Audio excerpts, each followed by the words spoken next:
Reports out of Sydney describe a mass shooting at a Hanukkah event in the Bondi Beach area.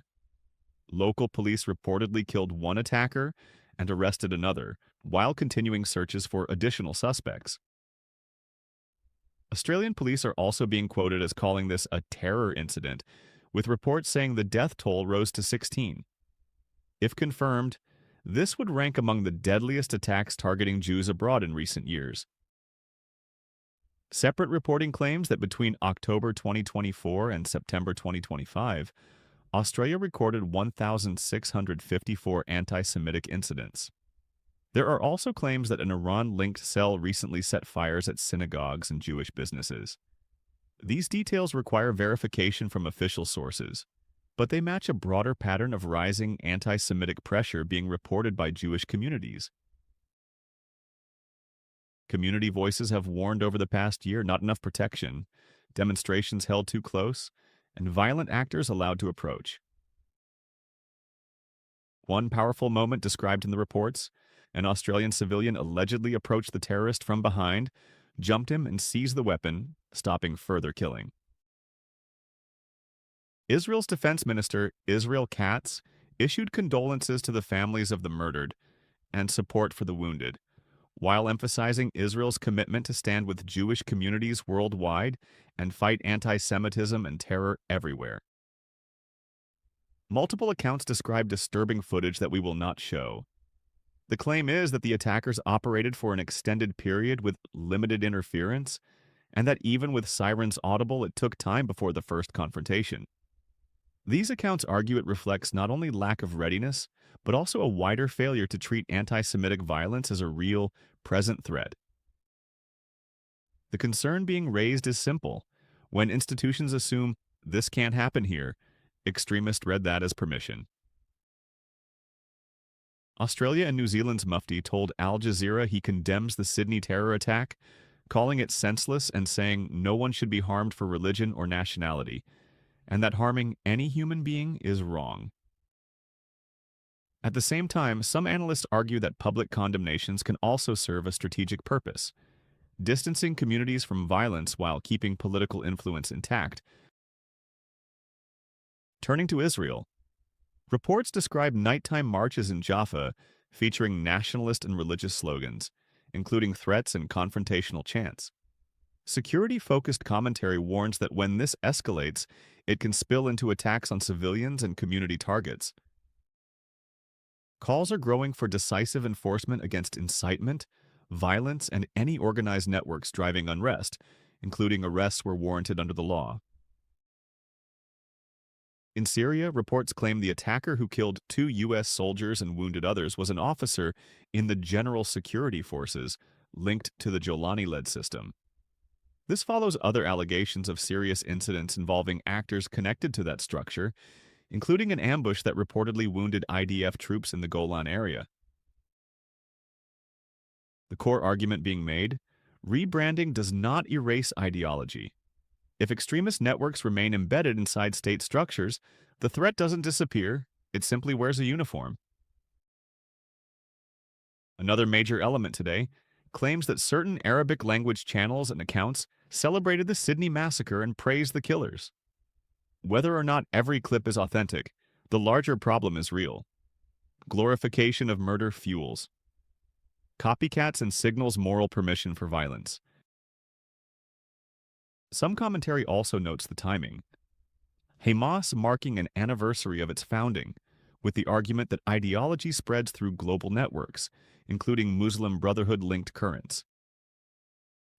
Arab media is also reporting serious internal arguments inside the Iran-aligned resistance camp, after major blows in Lebanon, Gaza, Syria, and beyond. One reported flashpoint: remarks by Hamas leader Khaled Mashal suggesting Hamas is not tied exclusively to any one axis, which reportedly angered pro-Assad circles. More striking, claims of tense, unofficial meetings inside Gaza, where senior figures criticized Hamas for launching October 7th without coordinating timing with allies or even other factions inside Gaza, given the massive consequences. One quoted line captures the bitterness being reported. Hamas's flood destroyed us, destroyed itself, and destroyed everything with it. Others reportedly pushed back, blaming wider security failures across the axis and arguing rebuilding is possible, but with reduced funding and weakened coordination. The money problem is central. Reports claim declining Iranian support, disrupted transfer routes, and growing difficulty paying salaries and incentives. Hamas confirmed that an internal security officer, Ahmed Zamzam, was killed in a shooting in the Al-Maghazi area, and that one suspect was arrested as a manhunt continues for others. Reports describe the attack as a targeted ambush, with dozens of rounds fired at his vehicle and the shooters escaping on electric bikes. Separate reporting also claims Israeli forces eliminated a senior Hamas figure with the same name and role. Right now, the key point is this. Multiple channels are describing the same event through competing narratives, so verification matters. An Emirati outlet also reported, citing Lebanese diplomatic sources, that Iran's foreign minister may visit Beirut partly to assess internal dynamics in Hezbollah and possible leadership changes. The same report notes there is no confirmation from independent sources and could reflect internal Lebanese political maneuvering. Still, the idea being discussed openly is that Hezbollah's leadership is under unusual strain. Today's text also highlights the International Union of Muslim Scholars, historically led by Yusuf al-Qaradawi and closely tied to Muslim Brotherhood ideology, with strong links to Qatar and related forums in Turkey. The claim presented is that these networks shape messaging internationally, a moderate face for the West while sustaining ideological support for Hamas and long-term religious conflict framing.